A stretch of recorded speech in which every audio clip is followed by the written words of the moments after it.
Welcome back to the Sideline Live podcast. You can follow us over on Twitter and Instagram at the Sideline Live. We'd love to hear from you. In episode 40, I'm delighted to be joined by one of the most incredible human beings I've ever met. Rachael Lee grew up dreaming of the Olympics. When that didn't work out, she trained as a nurse, then retrained as a firefighter paramedic. She is also a phenomenal ocean swimmer and currently holds the Irish record for any male or female to swim across the channel. I hope you enjoy the episode. Hi Rachel, thanks a million for coming on the podcast. Thank you, Orla. Very excited to be here. Would you be able to give a bit of background about yourself and who you are and what you do? Okay, so my name is Rachael Lee. I am a firefighter, Dublin Fire Brigade, and I also do a bit of swimming, a bit of coaching with ocean breakers. I'm into endurance open water events, having swam the English Channel, done a relay in the North Channel, and numerous other swims. And now at the moment we're focused on coaching open water for all levels and trying to get everybody swimming to have a life skill, because you see all the drownings and everything that's going on at the moment. So that's pretty bit it in a nutshell. Brilliant. Yeah, I love the way you're real humble there. Just a bit of swimming. Rachel holds the Irish record, male or female, for the channel swim, and your husband actually, you broke your husband's record by 2 minutes. Yeah. That was it. 11 minutes, but we won't go into it. We'll leave that one aside. Yeah. Getting into swimming, talk us through that. Why swimming? Why not something else? Or what was your interest? It was just something that we did. I lived in Australia growing up, and it was obviously very, very hot where I lived in a mining town, and there was a swimming pool there. Saw a girl win a race that I wanted to win, said it to my mum, and she brought me swimming, and that was it. And it's always been water, swimming, probably because I'm brutal at everything else. It's just something that we do, and it's such a huge community here in our small little island. And if it's not swimming, it's water polo, or there's some sailing, canoeing. There's an awful lot of water sports.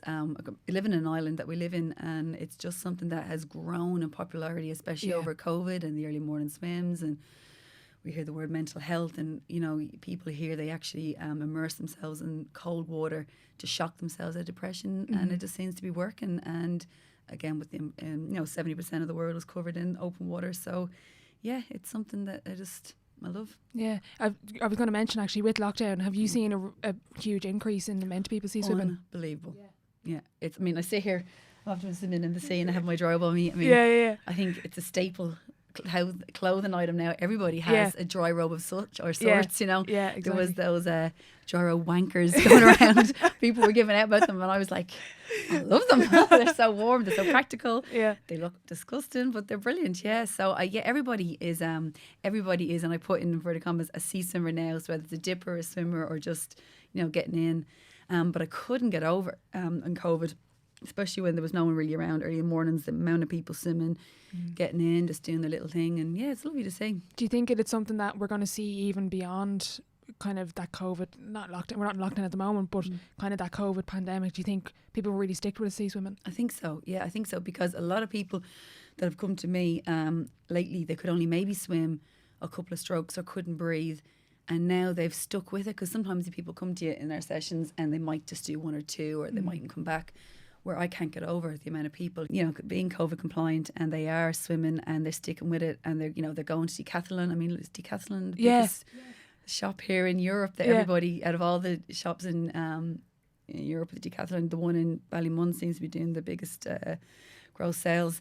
And everybody, and it's safe swimming as well. They all have the tow float, the dry robe, the high vis hat. Yeah. So they really are sticking with it. So it's not just, we all go through these fads with, I'm not going to say, because everyone has different things, but it seems something to be really, really popular. And I just hope that, maybe, I know with COVID there's an awful lot going on, but maybe the government might see it is a life skill. Yeah. And the amount of drownings that we're seeing is quite scary. And kids here are not taught to swim, unfortunately, and it's really, really expensive to put your child or adults, because the pool hire is so expensive, and to have a decent coach. It's something that's really, really expensive, and it shouldn't be. Yeah. So I just hope that might change in the future. It's like, learning CPR.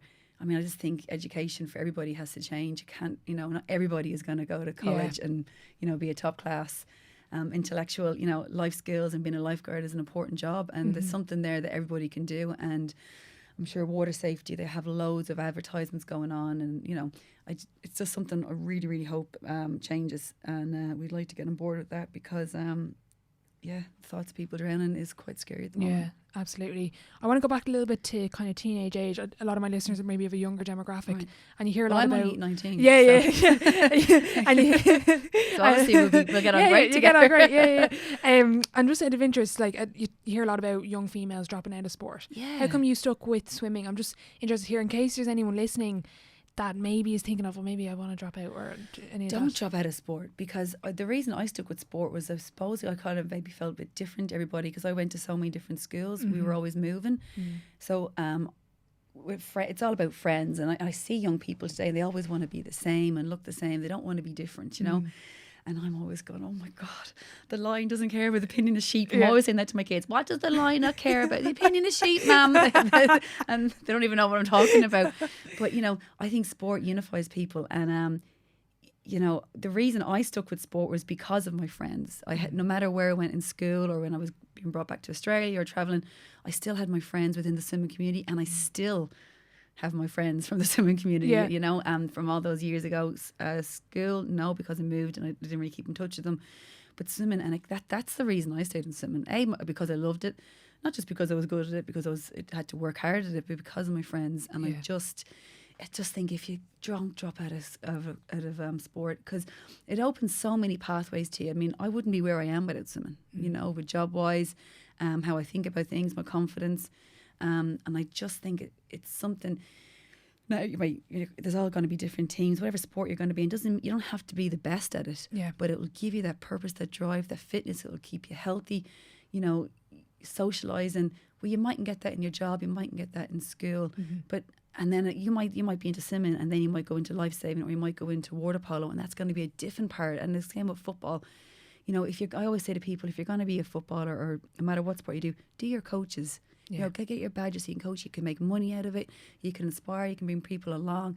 A lot of corporate jobs, you know, they're looking then for within, if you get a job, to, you know, to be a leader and to unite people, and, you know, they want people to coach. And I just think that's something that, you know, if you can stand up and say, I have that, you're going to be different from everyone else, but also you're going to unite people. So it's just really, really good. Yeah, I'm big into Gaelic football, and I was listening to someone recently. They won an Ireland medal, and they were talking to their friends who don't play football, and they were saying, oh, their friends were nearly kind of jealous because she had these really amazing friends from football and they didn't. And it was like, and I play sport, and I have friends who don't play sport, and it's like, it's a different friendship. It's not a better friendship, but it's a different friendship because you've different things in common, and in sport you go through so many ups and downs.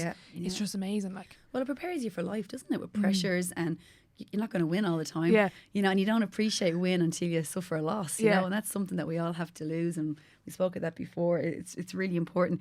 But your friends as well in sport, you know, you're working hard and you're training, you're pushing yourself, you're disciplined.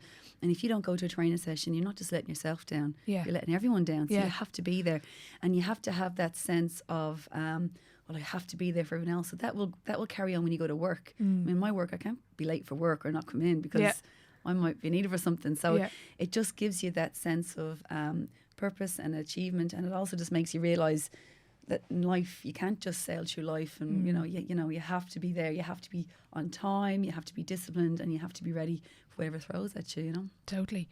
Growing up then, I know you took swimming very seriously. You mentioned previously, was Olympics something that you wanted? I'm only asking because they were middle of Tokyo 2020 now. If you come into our house, the house is in bits, and all we do is watch television. It's Olympics, you know. I went home to study on Friday after work, and I ended up watching BMX. So it was so random, crying. Oh my God, she was so amazing. Yeah, the Olympics is just the best thing at our house at the moment. And of course, I wanted to go to the Olympics, just wasn't good enough at the time. That's absolutely fine. And of course, you have to, and you see that people didn't make the Olympics, and that's tough. It's awful because they've trained you to make it, but then there's something else going to be there for you. Like my channel was my Olympics, or you know, winning the Liffey was my Olympics, and you'll find in a different thing for you. So don't ever give up on your dreams, because it's never too late. And I don't know I just watched them. I couldn't get over the age demographic in the Olympics in swimming. They're either 13, 14, or a girl who was 30 made her first Olympics. Wow. So, you know, and she's only starting to get really, really good now at 30 years old. That's unheard of. So I'm a big believer in never giving up. You know, you'll find something for you, and you know, what's for you won't pass you. But you have to work really, really hard at it. But the Olympics is just so incredible at the moment, isn't it? I mean, amazing. I was watching judo the other day. I'm getting really into it. I've never watched judo before in my life. I know. Didn't That's know the the whole thing. And like, I have my kids watching it and the speed climbing, because you know, we all want our kids to do the sports that we do, but they might find something else they're Yeah. really good at, and you have to just, once they do sport, I don't care, it keeps them off the street, keeps them off the drugs, Off the screens. off is the about screens. Yeah. But just like as we talked about friendship and happy, and you having those memories, you Yeah. know. So I was only swimming this morning with Big Ro. I mean, I've known Ronan since I was 16, and we're in our 40s, and we're still going swimming together. Yeah. And you know, we're like, oh, that was brilliant, and I enjoyed that because, yeah, that's just what we do, you know. Yeah. So it's just never ever give up on your dreams. Yeah, I actually heard. I'm not sure if you heard of the High Performance podcast. No. It's brilliant. It's all about high performance, not necessarily sport. They have business people on, musicians, everyone. And they recently had a swimming coach on, Mel Marshall. I don't know if you've ever heard of her, but she was kind of saying, she's a community coach, but a high performance coach. I think she coaches one of the guys who won a gold medal. But her big she's thing, Adam Peaty's coach. Her, yeah. She was saying she's amazing. And her episode was brilliant. And she was saying, get your kids to their Olympic final. Their Olympic final might not be the Olympic final. No. But it might be something else, and you mentioned it there. Your Olympic final was the channel. Yeah, and it's really, really important because if you have something that, like I said, Olympic final might be the community games, you'll never forget it, and you'll have that appreciation and that pride in yourself. And I think that's what's missing a lot of people, is having pride in something. They were so busy looking at, aren't they great? And it's great because it's really, really important to, you know, I mean, look at the rowers that are coming on, and the boxers, and it's brilliant to see in Irish sport. But everyone needs to have a self of pride within themselves. And if you have that pride, you know, about loving yourself as well. Yeah. And I think that's really, really important, because I think we're so busy trying to be like other people else or applaud other people, we kind of forget about our own selves. And I think that's something that we all need to stop and go, God, I did that as well. And God, I can do that. And just realise just what we can accomplish. And we all need a bit of help in getting it. But like I said, your Olympic final just could be it could be anything, but to have that, and, you know, just to, you know, sometimes when your kids or your teenage sister or someone does something, just to be say that well done, but also make sure they realise what they've done, you know. It's really, really important. Absolutely. I want to talk a little bit about leaving cert, college and career. Again, a lot of younger people follow the podcast, and I think that's something we don't discuss enough, and kind of finding your passion, I think, because I found anyway in school you're kind of forced to think about CAO, and it's so different now, isn't it? It's very different, and I just think it's hard for a lot of young people to really navigate that path. And I think with social media there's huge pressures now, and I remember like thinking 17, 18, I was like, oh my God, I don't know what I want to do. Well, I would hate to be a 17-year-old now. Yeah. Oh, it'd be social awful. media. Yeah. God, if there was photos of what we did when we were younger, would I be sitting here? I don't think so. But even at that, just the pressure, and like I'm talking about the comparison, and oh man, just be yourself, you know. And this pressure, CEOs, how do you know it's 16, 17 you or don't. 13 picking subjects, what you want to do? Yeah. It's just ridiculous. And then you could be dyslexic, you could be dyspraxic. There's not as much choice or help there for everybody, you know, and it's very, very difficult. So I am 42, so it was a long time ago when I had to do my leaving. And honestly, when I was doing my leaving, I really thought I was going to go and get my scholarship and go to the Olympics, because that's the way I was thinking. Okay. And it didn't happen. So absolutely devastation. And schoolwork, I worked hard at school. My parents never put any pressure on me. And I remember from my leaving, I love biology, and I don't know what I was going to do. I can't even remember what I was going to do. But I didn't get the points. I did really, really bad. And I was absolutely devastated, going, oh my God, what am I going to do now? My life is over because I didn't do well in my leaving cert. Yeah, well, I just said, oh man. And thankfully my mum and dad were so supportive. They were like, listen, we'll be fine. You know, I mean, I was never going to repeat my leave. I don't think you can do it then. But I had done my nursing interview, and it was different then. Nursing wasn't on the CEO form. So I had done my nursing interview, and I got nursing. And I was like, my mum's going, well, look, you have to get nursed. And I was going, I don't really want to do this. And she said, well, just, you know, give it a shot. And I did. And I absolutely loved it. But looking back, when we did our leaving cert, there wasn't any support. There was no one sat down with you and said, what do you want to do? Or what are you good at? What do you care about? What would you like to make a difference in? You know, what skills have you got? And why would you not like to go? There was, you know, because psychologically you're thinking, am I good enough? Am I able to do something like that? There was no support there, and I hope there is now. And if anyone's listening out there and you don't know what to do, that's okay. And maybe 4 years going to college isn't for you. And, you know, it's not for everyone. No, there's trades, and especially if you're a female, if you like fixing things, if you want to do a trade, do a trade. Yeah, it's tough. Exactly. Yeah. But you'll do it, like, you know. Yeah. And there's always help and support out there. Don't be afraid to ask for someone or send someone an email. But it is, just to know what you want. Don't do something or not do something because you think you're not good enough, you know. Yeah. But there's an awful lot of pressure there, I think, put on people. Yeah, and I think there's a lot of pressure put on them to stick with what they decided. And like, it's actually okay to kind of turn around and be like 3 years in and be like, oh, maybe I don't. No, sure, I changed my career at 25, but I changed again, possibly. Yeah. You know, I'm 42 and I still don't know. Yeah. I always kind of fell into things, and like I said, back from swimming and confidence and being fit and, you know, being clever enough to work things out for myself and, you know, being brave, I suppose, or, you know, willing to give things a shot and just hope for the best is a lot. But, you know, you have to have a drive as well and be disciplined. But it's very, very difficult, I have to say. What would I do now? I actually don't know, but possibly not what I'm doing at the moment. Yeah. But I don't regret anything I've done, so that's the most important thing. That's the main thing, yeah. I want to talk a little bit about getting into sea swimming, because you originally would have just swam in swimming pools and kind of raced. Yeah. Were you kind of sprint, or was it more distance? Yeah, I was a 800 metres swimmer. So I was a distance swimmer, and always knew about sea swimming. The 10K in the Olympics only went in 2000 and... Was it 12 or 2008? So when I was swimming, it wasn't even in the Olympics, open water swimming. Okay.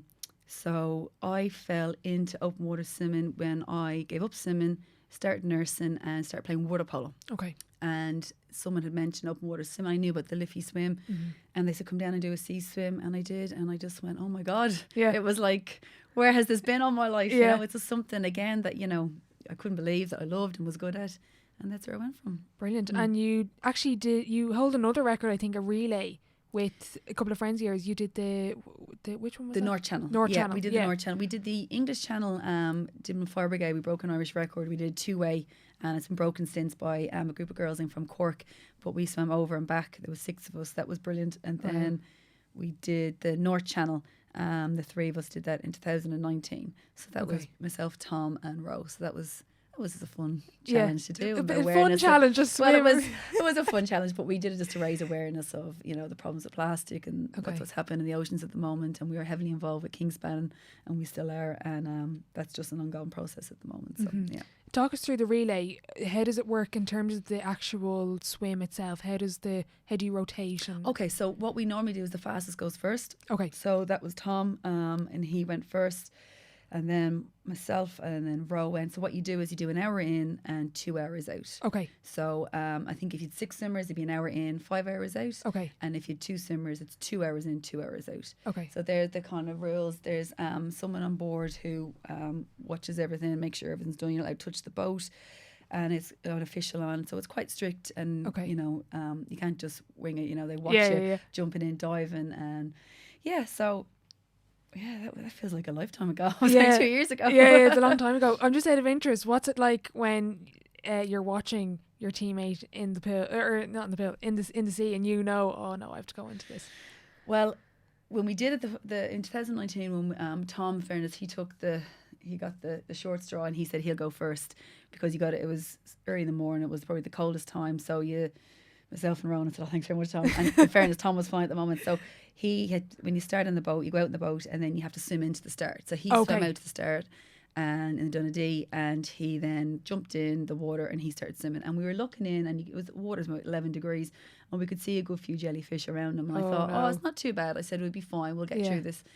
And, you know, he was flying. And then when I jumped in, and you start swimming and you actually look down under the water, there are just thousands of them. So sometimes it's good not seeing what he's seeing, you know. Okay, good. And then, so what they do is, so whoever is in first, so Tom was in first, I was going second, so whoever's going after you, that you watch that person. That's your role. Okay. So Rona would have been, you know, getting ready to go. I was watching Tom, then Rona would have been watching me, because Tom would have been, when you got out, you're just freezing, you're shivering, it takes an hour to settle down, and then he'd go then for the next. So we just all rotate. So we had my mum and our friend Kevin was on the boat as well. So they're all safety officers and watching us. But you have to watch the other swimmer at all times. Yeah. Just in case, you know. Of course, yeah. And when you look down, you see all those jellyfish. They're all around you. Yeah. You're just... Because I have a fear of jellyfish. I hate jellyfish. I don't do the North Channel. Yeah. Absolutely not. Yeah. Was there any particular fear you had in the water? Or surrounding any of that, like before? I was terrified of I just knew I'm not really good in cold water, so I was just worried about my coping mechanisms with that. But look, I knew I'd suck it up and do it. And the jellyfish. But at the same time, I mean, if I jumped into North Channel now and I saw the jellyfish, I'd get out. But when you're doing a race and other people are depending on you, unless you're going to die, I'm not going to get out of the water. So, and we knew that would be the case, you know. So, exactly. You just have to suck it up, princess, as they say, and off you go. Absolutely. You mentioned journaling there before, particularly with your own race, or with your own swim, and you kind of wrote about writing down your fears and writing down your your purpose, why you're doing that's the really swim. important. Talk a little bit through journaling, because it's something I'm only getting into. It's something that's really, I think, really interesting. Yeah, well, I keep a journal, a diary. Now, when I say a diary, I don't write down my thoughts or how I felt or anything like that. Sometimes I suppose I do after training, but what I do is I keep, and I have my kids are starting to do it now. So I'm writing down what I would train, how I felt, what I did, what I could do better. Yeah. If I need to put on weight or lose weight, I might write down what I'm eating. Not so much that I'm going to be totally going, oh my God. Just to be conscious of it. Just to be conscious of it. And I also kept a journal for the North Channel, and so did Tom, and so did Ro, actually, just so then we could help other people. We can prepare and you know, mileage and what we were doing. It's just a good way of being able then to coach and to help people through their next process. Yeah. Not saying that what we did it was right. Yeah. Because there's always going to be someone faster or better, or they might have a different way. But myself and Tom, we would sing up, and Ron would sing up the same hymn sheet. So if we're all doing the same thing, then obviously there's some kind of something method. Going right. Yeah, exactly. Yeah. So I just really believe, and I think it's something that you could do, whether it's school or college or work, is to keep a journal. And I'm not saying, you know, this you know, you wake up in the morning and you write down your affirmations or what you're going to do. This is just, I just keep this so I know where I'm at, where I'm going, how I felt. And I look back on it now and I go, geez, how did I do that? You know, I can't believe I did that. And I write down what else I did in the day.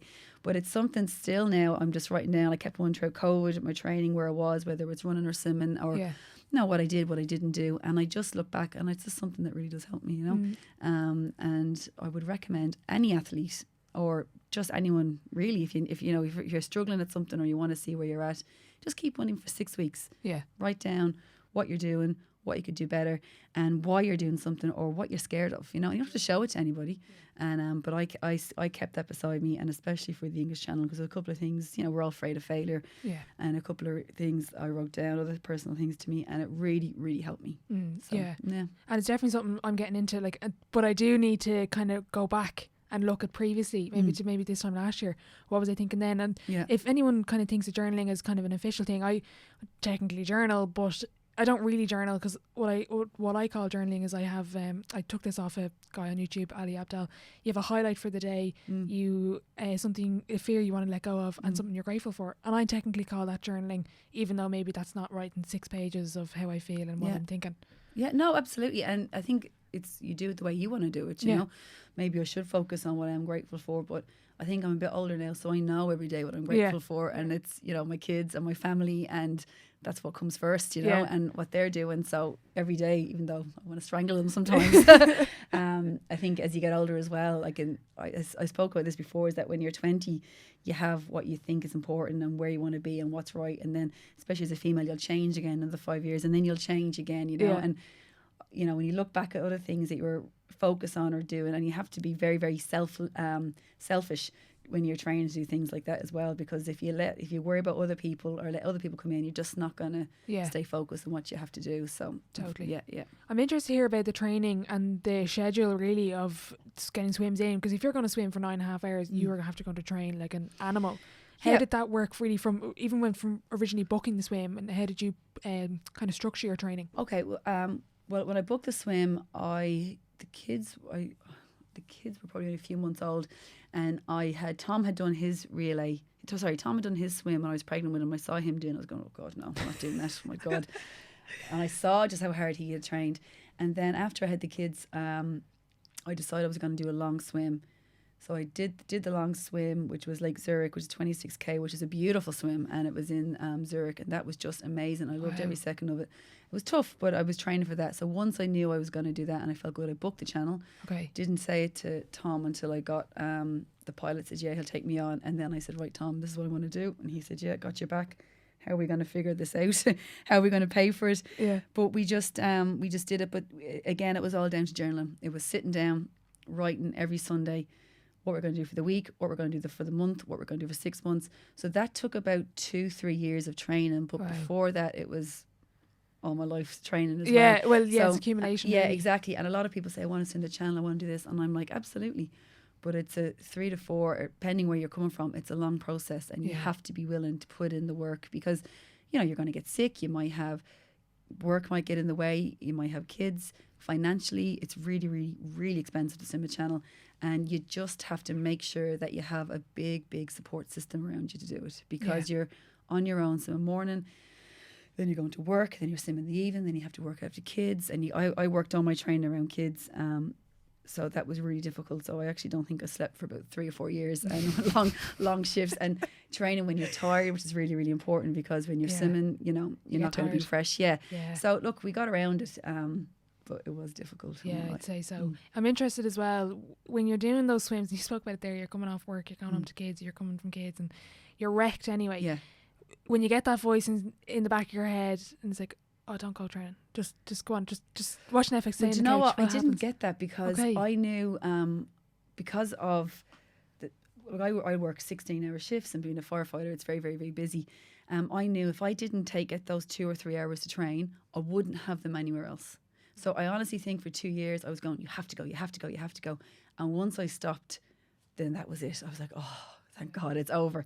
I didn't have. Now I remember getting up maybe once or twice, going, oh my God, I'm absolutely wrecked. I just can't do this. And Tom would have said to me, just take the morning off. Just don't go if you're that wrecked. But honestly, I don't think I did. Wow. Yeah, because I just knew I was very, very driven. If you don't go, so if I miss a 3 hour swim, then I'm going to be missing 12K of a week, which, you know, it's all about for me, it was all about meeting targets, getting that my weekly mileage in. And I knew if I didn't have that, then I'd be having negative thoughts and I wouldn't be feeling where I am. So for me, I had to meet those targets. So yeah, I would, and with work, no matter how tired I was, or if I was late, if we were held back because you were at a fire or in the ambulance, I would still go and make it up some other way. Yeah. The only time I missed it was if the kids were very sick. Yeah. So, totally. Look, life comes first. Obviously, kids go first. But then I always had a week put in planned that I knew with my rest week, and that rest week wasn't going to happen because I'd have to train. So, but look, and then I have the best parents as well who would take them. So that's it worked out. Yeah. Yeah, and I'm interested as well. You spoke about it there previously, kind of that resilience, and even really those. I want to pick on that more. You kind of said there, if I miss the 3 hour swim, that's 12K I've missed. So the negative thoughts come in. Do you think because of your training and because how committed and driven you were, that you did the swim to make sure that when you got into the channel, you were like, I have complete confidence. Exactly. I did everything possible. Everything. And that's when you look back and you go, if you look back, even before people, they have this self-doubt. Yeah. And it's really, really important to, you know, these negative thoughts. And you know, if you start feeling negative and start panicking, like it's going to dig into all this nervous energy, which is going to make you tired, which is going to give you possibly diarrhea. So you're going to have a loss of electrolytes, or you're going to get cramping. So all these things come into play. So you have to know, I've done the training. Yeah. I've written it down. I can look at myself and go, oh, I didn't skip 3 months, or I didn't do that 20K swim in the pool. I did it all. So no matter what, when you're in the sea or when you're in the channel swimming and I was feeling tired, I knew. Yeah. You're like, I can do this. Yeah. Yeah. And listen, the body, once the mind tells the body it's going to go, you'll just keep going. But once that head stops, the body will stop straight. Well, it will stop straight away. So if your head keeps saying, come on, we got this, your body will just follow. Yeah. You know? So totally. Yeah, exactly. Mind over matter without a doubt. Yeah. As well, when you break that down into like physically, that's a huge, huge toll on your body. But mentally, it's obviously a big one. If you could put it down as a percentage or breakdown, what's the bigger factor? Is it more of a physical thing or is it more of a mental thing? God, that's a good question. When some people say it's 90% mental and the other 10% is mental as well. Yeah. And that is true. But if you haven't put in the hard work, where are you going to draw that mental positive attitude from? I mean, I can say, well, I'm going to swim the channel tomorrow. Yeah. But my mind will go, Rachel, you haven't trained properly in 2 years. You're gonna absolutely die. Yeah. And then for me as well, it wasn't just about getting across the channel. It was about doing a certain time. So that's why I was so driven. I mean, I wanted to do a time. I didn't do the time I wanted to do. Okay. But you know, and the first time I did it, we stopped halfway because the pilot cancelled the swim because the weather was turning when the swell came in, that's what happens in open water swimming. So I was even more determined to get out. So so it's just amazing. If you want something, or you taste it, you're going to do it. You know? Now again, look, I think is something, especially in open water or any outdoor events. Look is huge because I didn't have any injuries.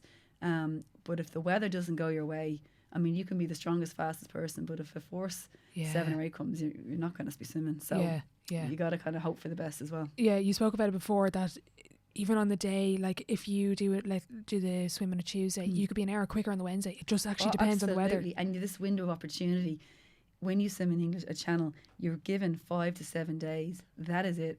Yeah. If you can't get out, if you don't get the window to go out because of the weather, then that's it gone. Yeah. That's all.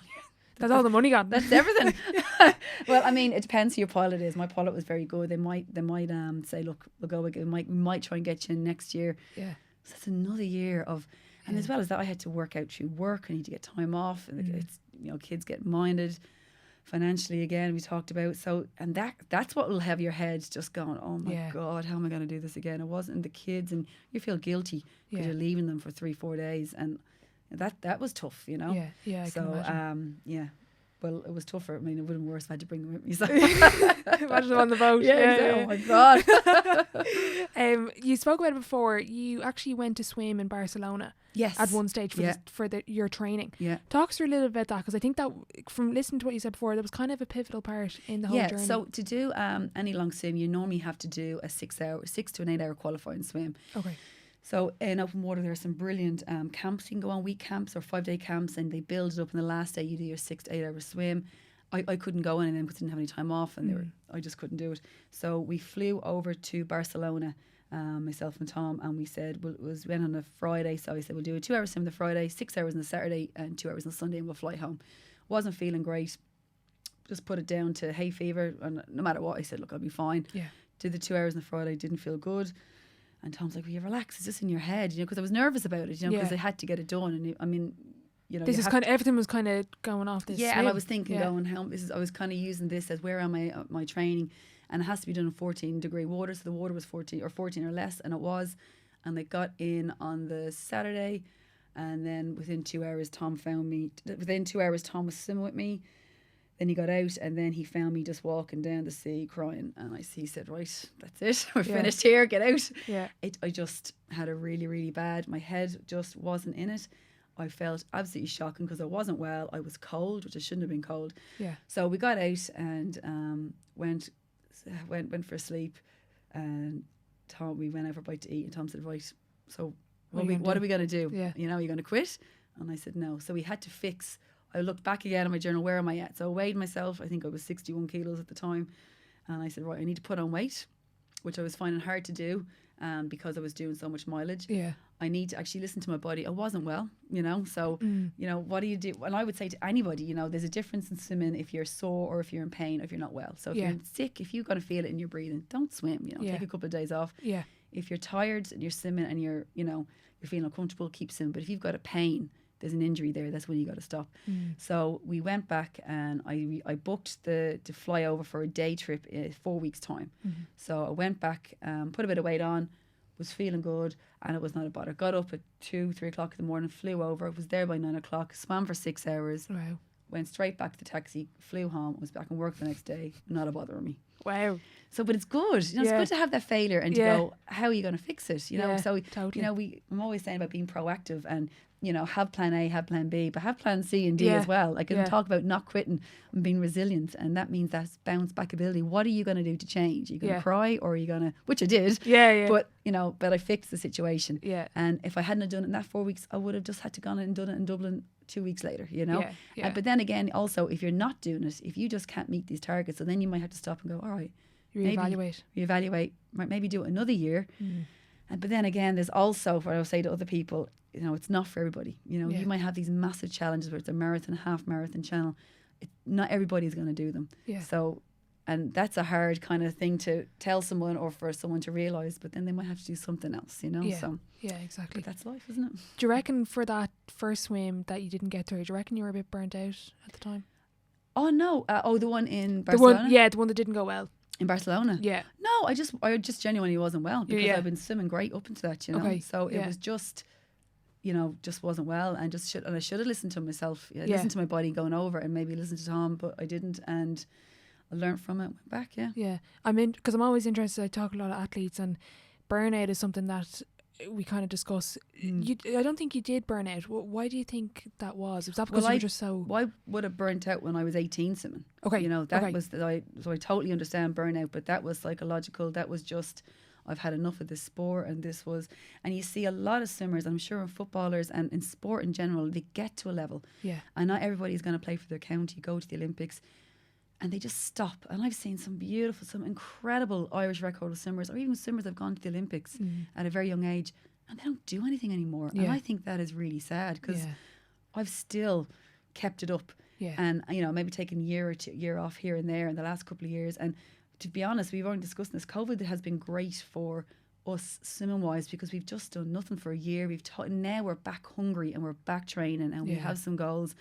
And it's good to stop and take a break, but not to quit altogether, because if you are really, really good at sport, no matter what it is, you might be able to go back and coach or teach, and you can make money from it. You can help people. You can get involved in so many other things like we spoke about, in jobs and opportunities. And there's so many kids out there looking for people to help them. Yeah. And I just think, you know, if anyone's out listening, that is something just to tap in and go, oh God, yeah. And again, they mightn't realise how good they are. And when I see young people, my kids are swimming now, and I might coach them on one day, and I see them looking at older kids, and they love it. And you need to be that person that kind of inspires people. And no matter what you do, you mightn't realise, but people are always watching you. Yeah. And you might be the best in the team, but you might have a great attitude, or you might be brilliant at kick a ball, or you might be the fastest runner, or you're going to have something that makes unique to you, and just don't forget about that. Yeah, I think that's something that we forget maybe as kids. Like we can always, if someone's listening, you can think of someone you looked up to. Oh, I can remember loads of them. Yeah, and you kind of forget when you get to what age the person would have been. You're like, well, nobody would look up to me, but you forget there actually might be someone. Of course there is. Yeah, exactly. And there could be another parent going, because that person is great with the kids, and when you're 17 as well, you know, or 18 or 19, don't ever forget to say hello to someone. You know, a young kid, or say, hi, well, great match there. Yeah. Because the kids will just be like, oh my God. And they mightn't say anything to you, because kids might get embarrassed, or they don't know what to say. Yeah, like I've started coaching kids now in the morning, and I'm there saying, good morning, and they don't even say hello to you. And I go, did you just ignore me? I'm after saying, no, because they're shy, and they don't understand it. And now they're coming out going, hi, Rachel. I'm going, so why are we here? What do you want? Like, what's your intention? Why are you here this morning? Oh, my mum brought me. No, but so what are you here for? What are you going to do? What one good thing are you going to do this morning? We're going to work and streamline, and try and get them thinking, why am I here? Do you want to go to the Olympics? Yeah. So what do you have to do to get there? And it's just something you can see them swimming better, or just to be inspired, or make them feel good about themselves, you know. And sometimes, listen, they might swim absolutely brutal, but they might feel great about themselves coming out, and that's what's important, you know. It's only more important. Yeah, and I think that's what, I'm sure kids going to school and they're having a hard time, and not just primary and secondary, you know, you need to feel, you need to feel good about yourself. And I'm a big believer in positive attitude. You know, I was coaching adults on Wednesday night, and I told them they were absolutely brilliant. And then I said, now when it comes to your kick, you're deplorable. Yeah. And that's really, really bad. But you were brilliant at that. Yeah. But, you know, so I really believe in encouraging people, because I think even in work, we always say to you, well done, good job, or listen. Yeah. They died, they didn't work out, but you did your best, and we did everything we could to, you know, help that person, do what you can. And no matter who you are, everybody likes to be told, well done, good job. And, you know, without being, oh, well done, great job. You know, if you really tell someone, just listen, really well done, like, you did that really well there, that was something differently done, well done. I think people just respond to it. And it might, you know, so I just real believer in positive mental attitude, especially within coaching. Yeah. Not within the detriment of not saying, but I'm also able to say, listen, that was really bad. We got to work on that. That's what you work on. Well, you don't want to be 100% positive, because sometimes you don't need. No, like not everyone is. No, is we there. spoke before giving medals to everybody for participation. Come on now, you know. No. But I do believe. I think people respond really well to praise. Yeah, definitely. I think that's something we forget, particularly. I don't know why, but I think it's just in the new thing. We don't really. You know, I've never really. Yeah. I can't even. I was just thinking about that. I was like, when was the last time I actually told someone they were brilliant? Yeah. Like. Yeah, it's weird. Yeah, why do you have kids? You pretend they're brilliant all the time. God, that was brilliant. Well done. It was a great poo you did there. Well done. Is this a different kind of praise? Yeah, it's a bit different. Yeah, and I want to talk to you about kind of the final countdown to the swim. And I mentioned this because I suppose with sports, and I think everyone can relate to this, kind of with a goal, or let's say a final or something, that mental side of counting down and not kind of crushing under the pressure. No, but that's again why we keep the journals. And I would look back before a race now, and especially because I haven't raced in so long, when I look back now, if I do something, I'll look back in the journal and I'll go, how did I feel? You know, the phantom pains, you get, oh, my shoulder, God, am I all right there? Yeah. It's just all in your head. Yeah. And being able, no matter how old you are, you still have to go, I'm fine. Yeah. I got this.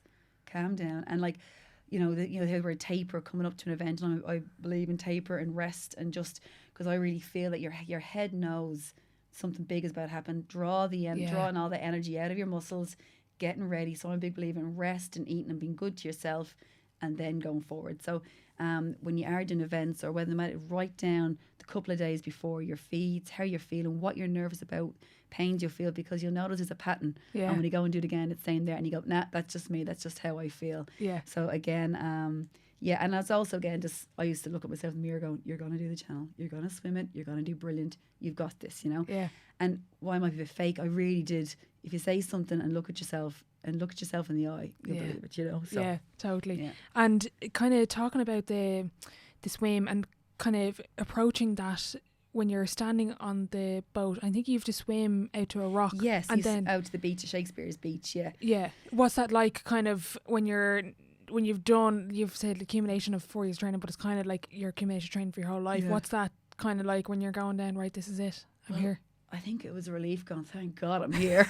I've got this chance to do it. Yeah. Well, I was excited, you know, I really, because I can remember, especially the second time, I was really excited. Yeah.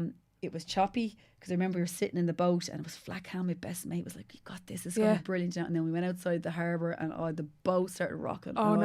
And she looked at me, she goes, it's flat, you're grand, don't worry about it, because you do need someone, just tell me something positive. Yeah. But once I started and I remember getting in, and the first 2 hours I was going, oh my God, this is just crap, I want to get out, I want to get out, I want to get out, I want to get out. Now there's no way I'm going to let you get out, because Tom would be saying, would you swimming? But then it was like, after those 2 hours, and I always say, it's like when I tell people to coach, when I'm coaching people, the rule of 10, give it 10 minutes. If you start running or swimming, or if you're in something, give it 10 minutes. Yeah. No, even if it's just a session, then you're going to feel better. And if you have a bad session or it doesn't work out, just don't quit. And, swimming through the hard sessions or feeling bad is more beneficial than swimming brilliant, you know. Yeah. So those first 2 hours, I was like, oh my God. And then it was like a light switch went off, and I flew it. For me, I flew it. It felt brilliant, and it went so fast, and I loved every second of it. Yeah, because I saw the video. I think you had it up on YouTube, and it's not an easy swim. Like, I was looking at some of the waves, and I was like, oh my God. Yeah, like, it was tough. But when you're in the water, you don't realise that. You're just going, because all you can see, you can't see anything. Yeah. You know, you see a boat, you see people looking at you, and the boat might be going off here and there. So yeah, it is quite lonely, and it's you and your thoughts, but it's kind of a good place to be as well. Yeah. You know, so we kind of spoke about it before recording. You don't really think of anything, and kind of like, is it a moment of mindfulness? Really? Yeah, it is. And then sometimes I have my times table going through my head, or I just count my strokes, or you might just, I don't like to go, you might be having an interview with somebody, you start having these mad hallucinations and that. But I also, if you go off too much, then you kind of forget while you're there, and you lose your pace in that. So you have to kind of come back and think of your stroke and just keep going. I count.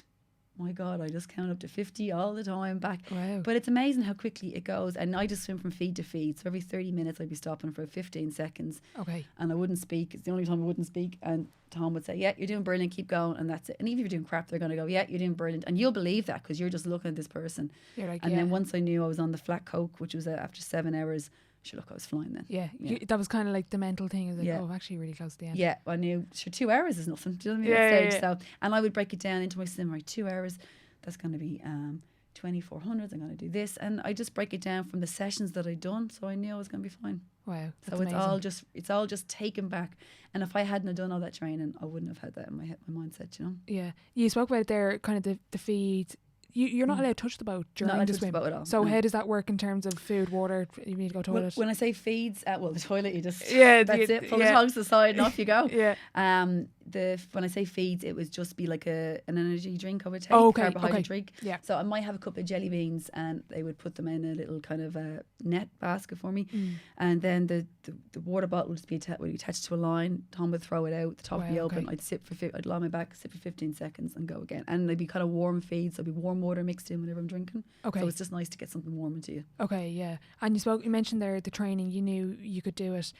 During that training, or maybe before the swim, would you have done any visualization? Was that something? Yeah, I visualised the end. Okay. Always the end, coming in and just, because if you can visualise the end, you'll just keep going. Okay. Because when you're swimming in the channel, your thoughts going to run around with you because it's so deep. You know, like it's not just swimming at low rock. You know, it's proper open water. There's ships going by you. You know, there's jellyfish, there's fish, there's God knows whatever. You see these shadows and your mind starts playing tricks to you. Okay. You might be swimming at night time where it's pitch black. Yeah. You know, and you can't see anything except a little light. And that I actually don't mind that because you just I just switch off and I just swim. Okay. But when it's really, really choppy as well, you're working hard. So I kind of like that as well because you just keep moving. So you just got to take the positive out of everything. And this is fine, this is fine. And it's amazing what you can make yourself believe, even if deep down in your heart you don't believe it. Yeah, and grand, keep going. And before you know it, it's done. Yeah, that's amazing. And I'm interested, like you mentioned there, ships going by, your mind starts playing tricks on you. How do you not let those fears stop you? Because the visualization that you've done and the belief that, look, isn't it? And then going, God, this is brilliant. You know, rather than going, oh my God, you're like, put a spin in it. I always try to be as positive as I can, probably to the detriment, but just, oh, this is brilliant. And think of the photos and, oh wow. And plus as well, when I'm there, I'm thinking, my mum and dad are minding my babies. Yeah. I have to get time off work. This is my holidays. My husband, my best friend, his mum are all on the boat for me, giving up their time. Yeah. You know, a lot of pressure, you know, and I want to do this, I owe it to myself. So there's no way you're going to stop. And those people are there for you and they're just looking at you. It's no people going with you to do a channel. It's not nice because there's nowhere to go to the loo. They're stuck on a boat, you know, feeling sick as a dog. They're cold, looking at you, bored out of their head. So, and then saying, well done, keep going. Yeah, you're brilliant. Oh my God, is she nearly there? Oh my God. So so that's their things that keep you going. And seeing someone smile at you as well is just, oh, they smiled at me. Oh, I'm doing great. I listened to Gina Asher-Smith. She actually had to pull out the Olympics there.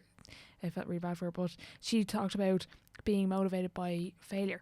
So I'm interested to hear, were you more motivated by success or failure, and in particular during the swim? Failure. Okay, okay. It's like I am not finishing this swim, especially after the last time, you know. Initially driven because I knew I wanted to get a time done, I wanted to get a record, but the second time it's just let's get across. Let's just do this really, really well. Yeah. And I do think it's really important to fail things. Okay. And to being able to say, I couldn't do that. Yeah, I wasn't able for that. That wasn't good.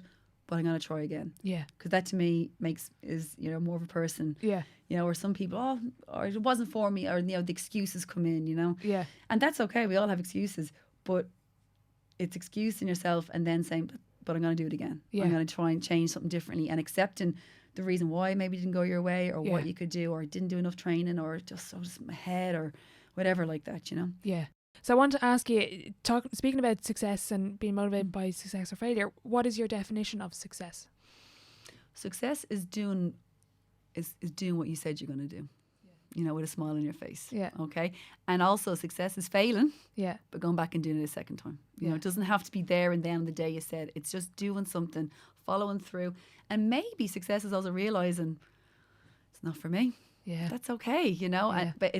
But I can't. I feel sorry for people who always, so I'd love to do that, or never did what they wanted to do, you know, or not, I could have done that, or, you know, you see people going, oh, marathons, or I can do that, but they're not actually doing it, you know.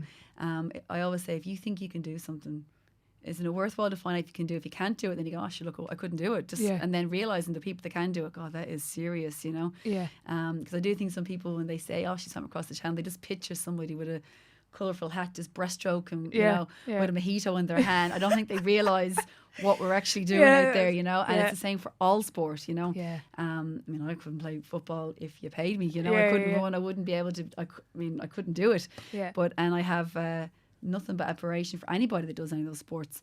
But yeah, I just think for me, success is just doing what you say you're going to do. Yeah, I love the way kind of throughout our whole chat we've kind of mentioned it, like kind of the importance of. Yeah, you fail, but you go again. Yeah. And you reevaluate, and you're like, well, that's not my Olympic final, but this is. Yeah. And God, it's okay. Yeah. You know, it doesn't define who you are. Yeah. And, you know, and like there's always, and I say to people, there's always going to be someone faster, better, with a different story, with quads coming along, you know, and they're going to do it. And that's, you know, realising that, you know, so, and being able to say to someone, well done, fair play to you, you know, that kind of way. So I think that's really important. Again, we talk about saying well done to people, and you know, I just think it's good to recognise that, you know, because and like then if you're an Olympic athlete, if you're a high performance athlete, you have to be the best. I mean, Michael Phelps, they cannot think of anyone else. It's just them and there's no one else, and I get that, but I'm not at that level, so there's another way of doing it, you know. So but each their own, and each athlete, you know, getting somewhere, they'll all have a different story or a journey, or and what they might do is how they do it or how they cope. Is that someone who's in the channel might listen to the way I do things and go, no, I wouldn't do that. I don't think I need that mileage, or I would do more, or you know. That's okay as well. Everyone has their own journey, and that's really important. I love the way you didn't really mention that, like the swim and the end of the swim. But what's that feeling like when you? I know you probably have to get onto the beach and then go back on the boat. It's kind of an anticlimax because it was actually because where I finished, it was really, really rocky. So you know your back is sore and you're lying, you know, horizontal in the water. So you have to stand up, and then you literally come on, get off, jump off the boat, off the rocks, swim back to the boat, and that's it. Then you're in the back of the boat puking, and you go to the loo, feeling freezing. It's not like you're like, bottles of wine, champagne, because you're so sick. And you're going to the loo and you're just going, oh my God. And then it's like a 3-4 hour journey on a rocky boat and choppy water. It's not nice. You can't lie down anywhere. It's like, oh God. And then when you finish, there's no one there, and then you got to take all your stuff off. And then we had to go the next morning, so it was going back, getting everything ready, texting people. People are great, but it's only really when I got home. And I think we went away for a night, me, Tom, and the kids, and that was kind of lovely, like, you know. But I wouldn't want to be going out with flags or anything. I'd be too embarrassed. But actually, what was lovely when we did the North Channel, when we came back down to the estate, my neighbour, my neighbour Maria's amazing anyway. But and they had like balloons and a bottle of champagne. I know, I was so like, cute. It was so lovely. And my mum and dad were there. Oh, sorry, my mum wasn't. My dad was there with the kids, and that was lovely. You know, the kind of way. And the kids were older, so they were so proud. So that was really, really nice. You know, so, that's cool. Yeah, it was. It's cool. Yeah, because I recently heard someone talking about the Olympics, and it was kind of like, it's kind of like an anticlimax after the Olympics, because like you've trained, like, I'm not saying you trained your whole life for the channel, but it's like you've trained for this goal for so long, and then it's like it's over. Oh, that's it. And then they start feeling guilty, and then they start feeling, I should be doing this. I should be like, I think we should all have, you know, the tricolour flags in our. I know for COVID we can't go to the airport, but for all those Olympic athletes, they should be, and not the ones that won. That regardless of any medal, just getting there. An Olympian to me is the pinnacle of your sport. You know, it's the highest honour of any sport you can do, is to go and be picked, to be chosen, which is so hard to get qualified for the Olympics, and then to actually go. And especially with all those athletes in this Olympics, especially, I mean, it's a year late, so the training's been all over the place. Things have been locked down. Their family, I mean, I know if I was going to the Olympics, my mum and dad spent their whole lives bringing me swimming, you know, paying for doing. Imagine them not being able to be there. Mad. Oh God, I can't even imagine what the families were thinking, you know. And you know, you want your family there, and I would want to be there for my kids to go to the Olympics, and not to be there must have been very, very tough. So, you know, we should all have a tricolour and just saying, well done. I mean, do you realise how brilliant you are? Most athletes, they're so modest and humble. I mean, look at the rowers, Paul did them. They're just like, whatever. And maybe that's how they are and why they're so good, you know? I mean, I've met a lot of arrogant people in my time, and they've been brutal, and they just think they're the best. It's delusional tactics. But then maybe that works for them. That's what I'm saying, each for their own. But I just think they are amazing. And to be an Olympian is just... it's incredible. Exactly. I was talking to someone recently, and they were kind of saying about regrets and leaving anything out there, and, you know, saying, oh, that was amazing. And she was saying, well, as a high performer, you always think there's a bit to go. And I think that's with the Olympians. Like, I think some of them are kind of saying, you only really step back a couple of months later and you're like, oh wow, I was an Olympian. You need the time off, And then they come on, they might be finished, they just finished their event. Are you going to go again in the Olympics? They're like, what? Like, their heart rate's still 200. Relax. Like, instead of saying, well done, enjoy this time, let them think about, and you know, they're being interviewed straight away. And especially if it didn't go well because they're angry or upset. I can't watch some of them. And the camera's right in their face. I just feel so sorry for them, especially if they've hurt themselves or... I mean, and you hear the, what do you call it, the people talking about them, the reporters, and they're like, they're really honing in on the negative aspects of them. Oh, that you can't get our balance, or our finish was terrible. Oh my God, like, celebrate them being there, you know, and that, you know, they talk about mental health and Simone Biles and everything that she's going through. I think it's a lot to do with the way they're talked about. I don't know. It's just, I think they should be a little bit more positive towards the athletes. As you say, celebrate it. And as a coach, the importance of celebrating your athletes. Yeah, exactly. I want to talk about kind of looking to the future. You mentioned coaching.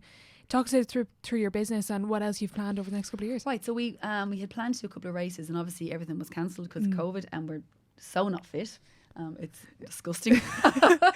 Now you're in saying that you're probably fitter than 90% of the listeners. Yeah, but for us, and I would be really, really tough on myself. You know? And I know every year I'm never going to be as fit as fast as I was doing the channel because age. I know an age is just a number, and I do believe that. But recovery, work, things do get in the way. And I'll keep trying, but I'm really tough on myself, and I want to be hitting times and meeting targets that I've done. And listen, I keep at it. I will, and I did surprise myself with a few sets last week. But I have a year plan for the team, and we'll probably go back and do maybe a few more. There's a channel, Ocean 7. Okay. So we're thinking about doing that. And so we've done the North Channel, we'll do the English Channel again, and there's a few other races we want to do. But on a personal note, I'll probably just stick with 10 to 17k races. Okay. Just the 10 mileage. to 17. Yeah. Well, it's just to do a channel. It's just so much. Yeah. Even on your body, I'd say recovery wise. No, it's not even. Yeah, absolutely. Yeah. But my kids are swimming now. They're swimming 3-4 times a week. It's their turn. Yeah. And if I can't go off swimming, then not bring them somewhere. Yeah. And we were only talking about this. Like our parents got up at 4 o'clock in the morning and 5 o'clock in the morning brought us. Yeah. So we're going to be there for our kids. Yeah. They're probably going to be traveling, going to different. I don't know where they're going to be swimming, what they're going to be doing. Yeah. But we're willing. I want to give them the opportunities that my parents gave to me. Yeah. And now they're actually doing it. And if they don't want to do it, that's fine. But I don't want them to say, well, you never brought me or you didn't do this. But then you don't want to be pushing them too much either. Trying to get the balance. Yeah, it really is. So it's all about fun. And when we do go swimming together, we do like 30 minutes training and the rest is fun. And we're doing stuff with them. They don't even realise that they're training, you know? Yeah. And they're doing so much. So it's just, it's kind of their turn at the moment. But we'll see. But it's just, I have a plan. We've got a couple of races now, actually, a couple of 4Ks coming up. We're going to see how we get on there. And then back training properly in September. We're trying to go a bit now. And I think January we're going to sit down and we have a few things planned as well. Yeah. Do the lads realise what their parents have done? They do. Oh, do they? What do they think? Oh, they think, well, they're going to go faster than us, they said. Okay. They're doing the English Channel, they're not doing the North Channel. Okay. They're going to the Olympics for the 50 freestyle, 10k and speed climbing. Yeah. All right. Yeah, okay. Yeah, so I have that sorted. I said, that's grand. And they're going to be YouTubers. Okay, great. Yeah, so they have a lot going on. Yeah. But I love that at 8. Yeah. And one of them, he's so confident because I'll be saying, we're going to work on our turns today. Well, not me, man. My turns are brilliant. And I'm going, oh my God, here's the word. Yeah, okay, but we might just, maybe we can never do enough practice. And he's so confident. Yeah. I'm like, oh my God. Yeah, why not? Brilliant. Yeah. Yes, and they're happy. So that's the most important thing. Exactly. If anyone wants to get involved locally or want to reach out and get in touch, where is the best place to find you? The best thing to do is send me an email because we're on social media, Facebook and Instagram. I am not good at social media. Yeah. Tom is absolutely brutal at it. Ro's not great either. And there's all these messages coming in and I just can't keep on touching them. So the best thing to do is send me an email or give me a shout. Now, open water season coaching for us is coming to a close in September because of sea temperatures and kids back to school and everyone has stuff on. But we do training plans. We do an awful lot of other things. But if they do want to get in contact with me to have a shout or talk about anything, the best thing is to email me at oceanbreakers795@hotmail.com or just Google oceanbreakers.ie and everything is there. And but just to know that we coach from people who want to put their face in the water to whoever wants us in the channel. So we do a wide variety, and we're really getting. Every year as well. We're doing more. We're doing more coaches, certifications. We're upskilling ourselves all the time because I'm a big believer in change. You hear this thing, that's the way we always do it. I just hate that sentence. Change is good. Yeah. Now there's some things that always stay the same. Yeah. But you see new athletes coming in, how they've changed their stroke or their mindset or their diet, and I just think change and science is, and with COVID coming in and people can't get maybe access to the pools, they might have to do, instead of swimming every day twice a day, they might have to do 4 longer sessions. So I'm just a big believer in change and adapting to that and making new headways. Brilliant. I'm going to finish up with what I call the Sideline 7. So it's the same 7 questions at the end of every episode. Jesus, right. Falling over myself there. Question 1, what is your favourite quote? Oh, God, I actually have so many of them. Are you a real quote fan? I do. Oh, are you? You've met your sister. Yeah. I'm a big believer, and I think I have a quote for most things, But I do like the line, doesn't it care of the pin in the sheep. But for a woman, I always love what's the one I always say for a woman? Be the other princess that fixes another girl's crown without telling it's crooked. So basically, if you see a female and they need help with something, or something's happened to them, or they need help, do it without telling them. Help them without going, well, I helped her and I did this, or there's ways we can do things. And I think empowering women and girls at the moment is something so important. We have to work together. Yeah. Because my other favourite quote is, "It's a man's world." Yeah. But that is big time changing, and you can see it in sport and endurance sport. Females are really, really leading the front. So sorry, I'm interrupting yourself. No, absolutely not. Biggest setback or challenge so far in your career? Biggest setback. Well, I suppose COVID has put a setback to everything. The biggest setback for me, God, I suppose when I was swimming the channel was just, the first time when I went across was the weather. But that wasn't really a setback, because I learned from that. I don't think I've had my biggest setback yet. Okay. I think it's yet to come. Having kids definitely changed, but it changed my perspective, and it made me focus more on time frames. So to be honest, I've been quite lucky. I take everything as anything change as a good, I always put a positive spin. So I haven't had I haven't been sick. Okay. I have my 4 limbs. I have a job. I have a husband. So I'm very, very lucky. So I haven't had a setback yet. And you said there, my setback is yet to come. Is that something you fear? Is that something not welcome, but you're just like... Well, I think a setback is good, because it will change how you view things and process things. And it might help me then. I might have to do something differently. And that might help me help somebody that's going through a setback, So, I've met a lot of people who have been coaching who have had horrific things happen to them. So I've had nothing bad happen to me. Yeah. I know. And the one thing that did years ago, which I'm not going to go into, I think has made me a better person for it and a stronger person. Yeah. So, Very good. Your biggest achievement then, in or out of the water, kind of on the flip side, more positive note? In the water? In or out of the water? Oh, well, the biggest thing for me is my kids and my husband, that's the most important thing, and my family. Within the water, it would have to be the English Channel. Yeah. Without a doubt, Yeah. And I won the Liffey as well, and I love the Liffey swim. So that was great, very good. Advice to your 18-year-old self? Well,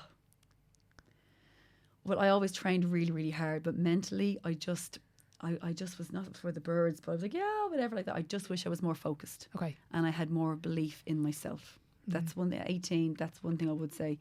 Be a bit more. I never did any kind of psychological processing or aspect within sport when I was training, and that's why I think I didn't get to where I wanted to be. And I wish even at 15, 16, I had been pulled aside then and spoken to, where do you want to go? And I wish I had the mentality that I have now, which we all wish that. Yeah. But when it comes to being driven, which is something that you learn, like resilience, and that's all something you learn. But that was one thing lacking in from a coach that I didn't have. And I think that's something that's really, really important. And I think that's something that's only really... coming out in the last few years. Yeah, and exactly. I think we're only really seeing the importance of it. Absolutely. And if you're having a bad day, it's okay. Yeah. You're going to have loads more, and they're going to be worse. Yeah. And, maybe don't drink too much. Dream dinner guest, and why? Oh, dream dinner guest. And you can pick a few for this. It can be a big dinner party. I love Peter Kay. I would chat. Every time I try to go to his gig, I think he'd be great fun. Obviously, I would love to meet Michael Phelps. Yeah. And just to see, have a chat with him, and just to talk about his approach and what he did. Yeah. I love the goggle story. Do you know, when he trained? He said he trained every day for 5 years, but then he said he trained with no lights on. So in case the goggles came off, would make a difference. And I think the goggles did come off at some point. And sure, it didn't matter because he had trained. That's incredible. No, and I'd love to talk to his coaches and just I would love to. Yeah, any kind of elite sports person. Yeah. Sharon Vaughan, I always get her second name wrong. She won the Olympic 10K in 2016. She's going for it again. Just her, she's so driven, and I'd love to have a chat with her. Maybe not for dinner, a cup of tea or something. Yeah. Final question before I let you go: if your life was a book, what chapter would this be called? My chapter? Yeah. Well, chapter 1. I think I do one of those books that you start at chapter 1 where you are now, and then it goes back to I think it's just maybe realization, of what you've done and where you've come. But God, I'd have to think about those questions for a long time. Very good question. But happiness. Yeah. Love it. Look, Rachael, thank you so much for your time. Oh, thank you. It was a pleasure, and I just want to wish you the best of luck with everything going forward. I know you're a lot on your plate. Yeah. And, thanks a million again. And just the one thing I just was saying there, just looking about women not sticking with sport, because I know Anna Geary had a TV show there. I was watching it, and just for any girls or men out there, just stick with sport. Like especially if you're young. you know, if you're getting slagged for anything, just do what you want to do and Yeah. you'll be absolutely fine. Because if you can live with the fact that you gave up sport and you're happy with it, well then, happy days. Yeah. Just don't have any regrets. Love it. All right, thanks so much. Thanks, Annette. Thanks, Orla. Bye. A massive thank you to Rach for joining me today. An extremely busy woman. She actually joined us straight after one of her ocean swims on an early Tuesday morning. I just want to wish her the very best of luck moving forward. I'll be sure to leave all of her social media links below. If you did enjoy the episode, please do let both of us know. We'd really appreciate the feedback. If you are listening on Apple Podcasts, I'd really appreciate if you could leave a rating and review. Thanks for listening, and I'll catch you in the next one.